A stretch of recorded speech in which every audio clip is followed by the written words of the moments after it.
You're listening to this probably surrounded by some form of technology, right? It's the air we breathe now, this constant connection, this endless stream. It really is. And it really makes you wonder about the impact all this has. It absolutely does. And that's precisely what this deep dive into your sources explores. The profound way digital technology has reshaped our lives, our well-being, and the evolving relationship we have with these tools. Right.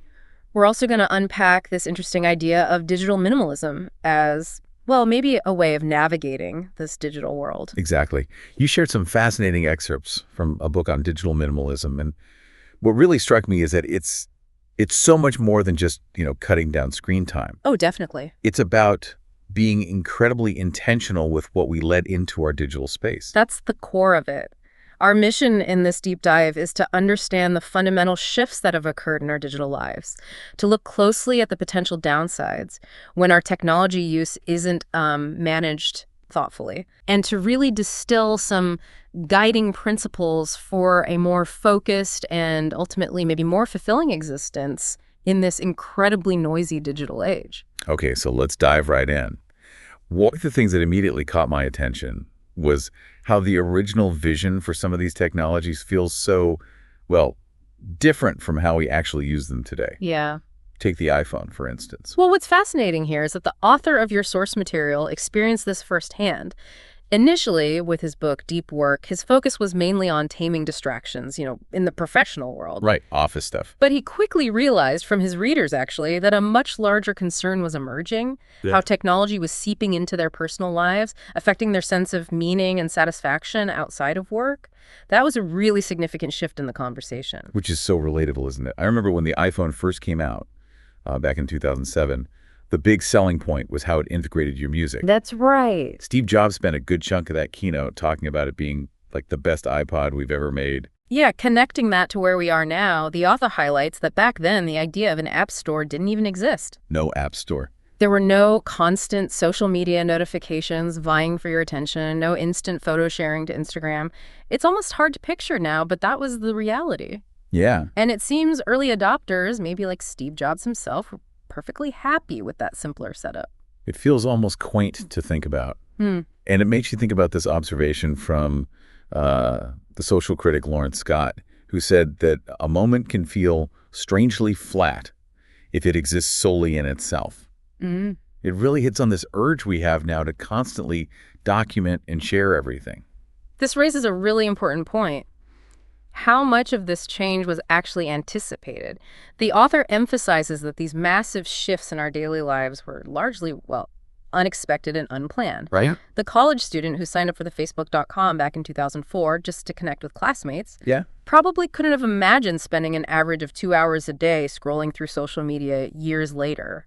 Absolutely not. And the person who bought that first iPhone, mainly for its music, probably wouldn't have been thrilled to find themselves compulsively checking it, an average of 85 times a day just a decade later? 85 times. That's definitely not a headline feature Steve Jobs touted, No, and what's striking is how these habits took hold so quickly, almost without us consciously, making those choices. Okay, so we see how our digital lives have evolved in pretty unforeseen ways. Now let's talk about this tobacco farmers and T-shirts analogy. It's a pretty strong image. It is. Bill Maher used that analogy to draw a really sharp comparison between social media companies and, tobacco companies selling addictive products, particularly to young people.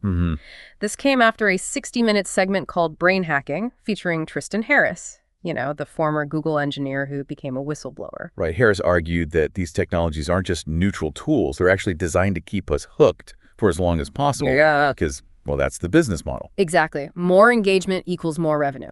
Simple as that. And Maher directly linked this to the tobacco industry's deliberate engineering of more addictive cigarettes, referencing that famous Mike Wallace interview with Jeffrey Wiggin. Oh, yeah, I remember that. It really forces you to consider the underlying intentions in the design of these platforms. It really does. So let's dig a little deeper into this idea of addiction in this context. What does it actually mean when we talk about being addicted to our phones? Well, from a psychological standpoint, addiction is characterized by engaging in a behavior or using a substance where the rewarding effects create this really powerful urge to repeat that behavior, Okay. even when it leads to negative consequences in other areas of your life. And for a long time, when we thought about addiction, it was primarily about substances, right? Like alcohol or drugs, things that directly alter your brain chemistry. That's right. But research has increasingly shown that behaviors that don't involve substances can also become addictive in that technical sense. Like gambling. Exactly. A 2010 survey in the American Journal of Drug and Alcohol Abuse concluded that the evidence strongly suggests behavioral addictions share many similarities with substance addictions. They pointed to things like gambling, yes, and excessive internet use. Huh. And importantly, the DSM-5, the big diagnostic manual for mental disorders, officially included behavioral addiction as a diagnosable problem back in 2013. Wow. So it's not just about the amount of time we're spending. It's about the nature of that engagement and the impact it's having on our overall well-being. Precisely. And this leads us to Adam Alter's research. He found that our new technologies are particularly well-suited to fostering these behavioral addictions. Now, he notes that these tech-related addictions tend to be moderate compared to, say, severe substance dependencies. Right. You don't see people checking into internet rehab for a week to detox from TikTok, usually. Right. You're not going to experience, physical withdrawal if you stop using Twitter, but these moderate addictions can still be significantly detrimental to our lives. How so? Well, if that social media app is just a tap away on your phone, that moderate urge becomes incredibly difficult to resist checking constantly throughout the day. And the really unsettling part, as Tristan Harris also pointed out, is that these addictive qualities aren't typically accidental. They are often deliberately engineered design features. That's a crucial point to understand. Alter's book, Irresistible, delves into the specific ingredients that make technology so likely to hook our brains. Two key forces that really stand out are intermittent positive reinforcement. The slot machine effect. Exactly. Those unpredictable little rewards that keep us checking.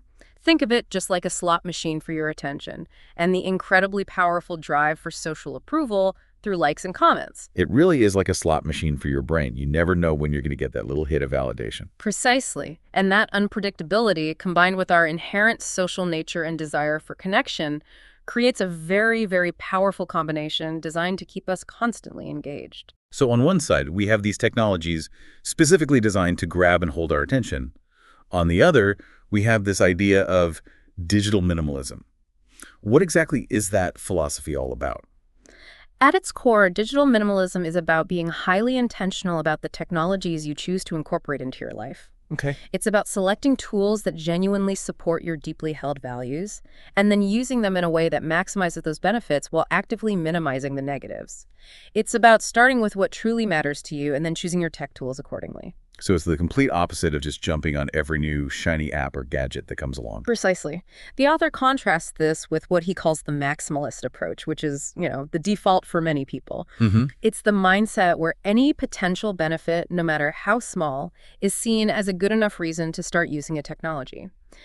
Maximalists really struggle with the idea of missing out on something even remotely interesting or valuable. That totally resonates with me. I could think of so many times I've signed up for something thinking, well, it might be useful someday. Yeah, exactly. The author uses his own experience of never using Facebook as a prime example.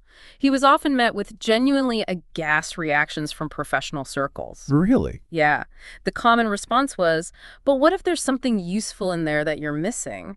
Even if they couldn't quite pinpoint what that useful thing might be. That fear of missing out, or FOMO, is incredibly powerful, isn't it? It really is.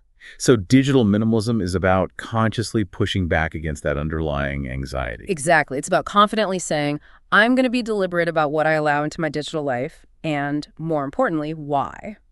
Okay, so this all sounds really good in theory, but what does digital minimalism actually look like in the real world? What kind of, tangible benefits have people experienced? The author shares some really compelling stories. Take Tyler, for example, who decided to quit social media entirely. Cold turkey. Wow.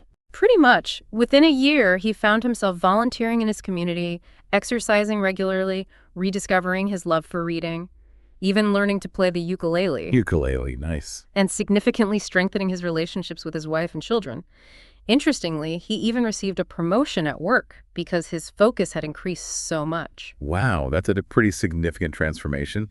And the author mentions that when Tyler shared his decision to quit social media, the common reaction was like, I wish I could do that, but I just can't. which really highlights just how deeply ingrained these digital habits have become, even when people recognize the negative impact they're having. Yeah.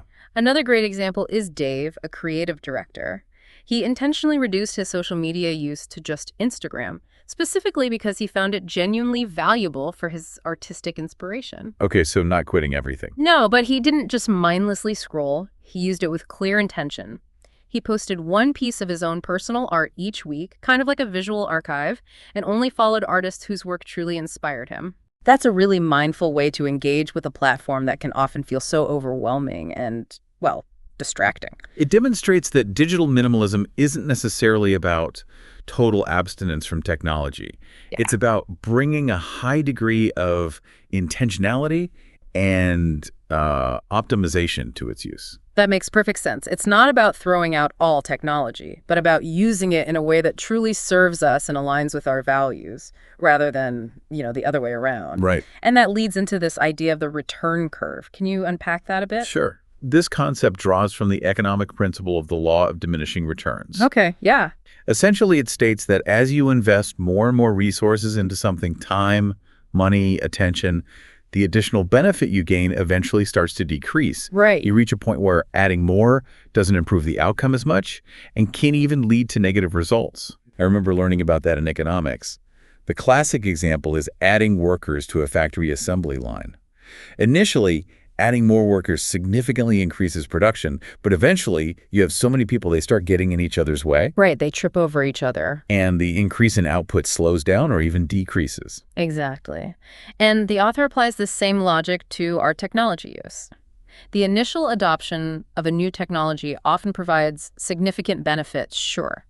But as we continue to use it without intention or limits, the additional value we receive gets smaller and smaller, Diminishing returns. eventually leading to negative consequences like increased distraction, anxiety, and just wasted time. So that initial excitement and value we get from a new app or platform might be really high, but the more we use it mindlessly, the less value we actually receive, and it might even start having a negative impact on our lives. Precisely. He gives the practical example of carefully curating your news sources instead of constantly refreshing multiple news feeds. Which is so easy to do. Right. You instead use an app like Instapaper to save articles and read them in a focused way at a specific time. That more optimized approach provides greater value with less overall engagement. That makes so much sense. It's about being strategic and efficient with our tech use. And the author shares other real-world examples of digital minimalists optimizing their technology. One person made watching streaming shows a more intentional social activity by only watching with friends or family instead of just passively consuming alone. That's interesting. Another common strategy was removing social media apps from their phones. This reduces those habitual, low-value checks while still allowing them to access the platforms intentionally on a computer when they had a specific purpose. So it's about creating a little bit of friction, right? Yeah. For those mindless habitual interactions. Exactly. By making it slightly less convenient to access those things, you force yourself to be more deliberate about when and why you engage with them. Now, this next section is really interesting, the Amish approach to technology. I've always been fascinated by their seemingly different relationship with modern life. Yeah, it's quite unique. At the heart of their philosophy is a clear prioritization of the benefits of intentionally using technology over the mere convenience of using everything that's available.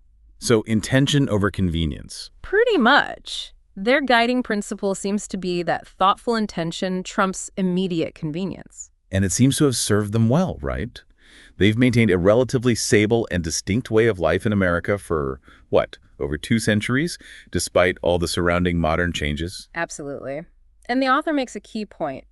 Unlike some groups that try to completely isolate their members from the outside world, the Amish still practice rumspringa. Rumspringa, right. During this period, young Amish individuals are given the opportunity to experience the outside world before making the conscious decision about whether or not to be baptized into the church. So they actually get to see what they might be missing out on. Exactly. And then make a deliberate, informed choice about the life they will lead and the technologies they will incorporate. That's a really powerful and thoughtful approach. It really highlights the value of careful consideration and, importantly, community discussion when it comes to adopting new technologies, rather than just blindly embracing every new innovation that comes along.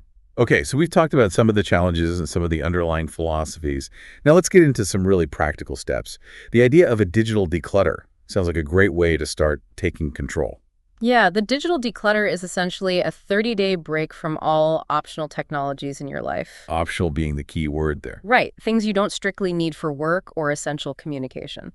The core idea is to step away from the constant digital noise and then, with a clearer perspective, intentionally reintroduce technologies based on whether they truly add significant value to your life. A 30-day break sounds pretty intense for some people. What did folks actually do during their digital declutter? Did they just stare at the walls? No, the examples are actually quite varied and encouraging. Kushbu, for instance, read 5 books the first he'd read for pleasure in years and got back into his hobbies of painting and coding. Wow. Caleb started a regular journaling practice and intentionally listened to his vinyl records. Mariana found herself so engaged in creative pursuit that she decided to start her own blog, and Craig rediscovered the resources and community at his local library. Sounds like people naturally filled that void with more meaningful and engaging activities. It wasn't just emptiness. They did. And for parents like Terrell, it was about reconnecting more deeply with their children. He realized just how often he was distracted by his phone, even when he was physically present with his sons. And he started truly noticing all the little small victories he had been missing. He found real joy in being fully present with them. That's a powerful reminder of what we can miss when our attention is constantly divided by our devices. Yeah. So after that 30-day break, how did people decide what to bring back into their digital lives? Was it hard? It was all about that renewed sense of intentionality. Mariana and Enrique decided to restrict their social media checks to just once a week. Once a week? Yeah. Ramel and Terrell removed all social media apps from their phones, making access slightly more inconvenient and requiring more conscious effort. Abby went even further and removed the web browser from her phone altogether, Whoa. deciding she didn't need instant access to the entire internet in her pocket. Others set specific phone curfews or limited the number of websites they regularly checked. Interesting. And Rebecca even made a point of buying a traditional wristwatch as a conscious decision to rely less on her phone for simply telling the time. These are all really specific and actionable strategies.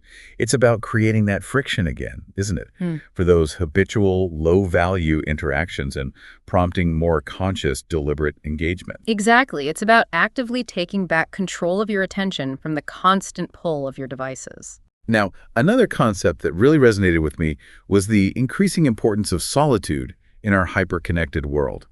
It feels like something that's becoming harder and harder to find. Yeah, the author argues that regular periods of solitude are absolutely crucial for us to flourish as human beings. Crucial. Yeah, crucial, and that they're becoming increasingly scarce in our always-on digital environment. He points out that concerns about technology encroaching on solitude aren't actually new. He references historical examples like Thoreau's worries about the telegraph. The telegraph. And Store's concerns about the car phone, if you can believe it. But he suggests that our current digital moment presents an even more significant threat to solitude. Why is that? Yes, primarily because of the potential for near-constant distraction. Think about the fundamental shift from occasionally checking a telegraph for important news to the continuous availability of information and connection through devices like iPods and smartphones. Right. The iPod, maybe for the first time, really offered the ability to be perpetually distracted from our own thoughts. That's a really profound point. It's not just about occasional interruptions. It's about a constant stream of external input that can prevent us from even having our own thoughts. Exactly. And the smartphone has taken that even further with the phenomenon of the quick glance. At the slightest hint of boredom or downtime, we can instantly access a vast world of information and other people's thoughts and opinions. So when we talk about solitude in this context, it's not just about being physically alone, is it? You could be alone, but still not in solitude. Exactly right. Keflage and Irwin define solitude as a subjective state where your mind is free from input from other minds. Okay. It's about achieving internal focus, not necessarily being in complete physical isolation. You could potentially find a sense of solitude in a crowded coffee shop if you're deeply engaged in your own thoughts. And conversely, completely lose it in a quiet room if you're constantly scrolling through your phone. That makes a lot of sense. It's about the quality of our attention and our internal mental space, not just our physical surroundings. Precisely. And it really underscores the necessity of actively balancing our need for connectivity with regular and intentional doses of this internal solitude. The author draws that parallel to Thoreau's deliberate time spent alone at Walden Pond. So how can we actually cultivate more solitude in our daily lives? What are some practical practices he suggests? It sounds hard. Well, one straightforward practice is to simply leave your phone at home intentionally for certain periods. Ooh, that's a tough one for many. It can be. The author shares the experience of Hope King, who went without a phone for 4 months after it was stolen. While she noted the initial inconveniences, she also discovered a surprising ease and even a sense of anxiety when she eventually returned to constant connectivity. That's pretty radical for most of us. But it's interesting to hear that it wasn't as overwhelmingly difficult as she maybe initially imagined. Another key practice is the walk in the woods, drawing inspiration from figures like Thoreau and Nietzsche. The crucial element here is to be truly alone with your thoughts. No headphones. Exactly. Completely free from any digital input. No headphones, no checking messages, no Instagramming your nature walk. Just you and your own thoughts. That sounds almost like a rebellious act in today's world. Doesn't it? And finally, there's the practice of writing letters to yourself. This isn't about, sending mail. Right. It's about using the act of structured written prose, writing things out to generate a sense of solitude and clarify your thinking without any external input or distractions. That's an intriguing idea. It's like having a focused conversation with yourself on paper. A bit like journaling, maybe. Similar, but perhaps with more structure sometimes. It provides a valuable space for reflection and internal processing that's so often crowded out by the constant influx of digital information. Now let's shift gears a bit and talk about leisure time. It's something that can easily get consumed by our digital habits, right? Through endless scrolling. Absolutely. This idea of prioritizing high-quality leisure sounds really important. Yeah, the author makes a strong case for consciously shifting our leisure time away from passive digital consumption towards more demanding and ultimately more rewarding activities in the real world. Demanding. That sounds like work. Huh. Well, he introduces what he calls the Bennett principle, which suggests that expending more energy in your leisure pursuits can actually leave you feeling more energized. That definitely goes against my usual instinct after a long day, which is typically to just collapse on the couch and mindlessly scroll through my phone or watch something passive. Right, but the author points out that we often end up feeling more drained and less satisfied after hours of passive screen time than if we had engaged in something more active or creative. He highlights leisure lesson, #1, prioritize demanding activity over passive consumption, using examples from the financial independence FI community. Oh, the FEI folks. Yeah, people who, after achieving financial freedom, often embrace very active and engaging pursuits. Like Pete Adeney, better known as Mr. Money Mustache, right? He became financially independent and then seemed to become even more active with various projects and hobbies building things. Exactly. And Liz Thames from Frugal Woods, who moved to a rural homestead and embraced the very physical demands of that lifestyle. While it might sound like work, these kinds of activities provide mental freedom, physical exercise, and the deep satisfaction of learning new skills and creating something tangible. So it's about consciously choosing activities that actually require effort and engagement, rather than just zoning out in front of a screen. Precisely. Leisure lesson #2 is to prioritize activities that produce something tangible in the real world, emphasizing the unique satisfaction that comes from craft, from making things in its analog forms. Okay. And leisure lesson #3 is to seek out activities that require real-world structured social interactions, like joining a board game group at a cafe like Snakes and Lattes, or participating in something physical like a CrossFit class. It's about reconnecting with the physical world and with other people in meaningful face-to-face ways during our free time, getting away from the screen. Absolutely. Now, it might initially seem like high-quality leisure and technology are inherently at odds, right? Like technology is the enemy of good leisure. Yeah, that's how it often feels. It often feels like technology is the very thing that gets in the way of pursuing these kinds of activities. But the author argues the reality is actually more nuanced, more complex. Oh, so? He provides a great example with the Mouse Book Club. They deliver physical analog books to subscribers quarterly. Little tiny books, right? Yeah. So the core experience of reading a physical book is decidedly analog, right? But the very existence of this club relies on various technological innovations like e-commerce platforms for ordering and efficient shipping logistics to get the books to you. That's a really good point. Technology can actually facilitate these analog, enriching experiences. It's not always the villain. Exactly. The internet can fuel a leisure renaissance by helping people find local communities centered around their specific interests, like that board game group or a hiking club. Right. And it helps people access the information and resources needed to pursue quality pursuits. Whether it's discovering a local hiking trail online or learning how to play a new musical instrument through online tutorials, technology can be a valuable tool for enhancing rather than hindering high-quality leisure. So it's about using technology intentionally to support these more enriching activities, rather than letting it become the default form of leisure itself. You got it. What are some practical steps for cultivating this kind of leisure? How do we actually do it? Well, one practical practice he suggests is to fix or build something every week, to actively engage in tangible creation, even something small. Yep. Another is to join something, a club, a group, a class, to deliberately foster those real-world, structured social interactions. He draws inspiration from Benjamin Franklin's very proactive approach to building community back in his day. Franklin's Gento Club. Exactly. And finally, there's the practice of follow leisure plans, essentially applying strategic thinking to our free time. Planning ahead slightly to ensure we actually engage in these more fulfilling activities instead of just letting the hours slip away in passive consumption.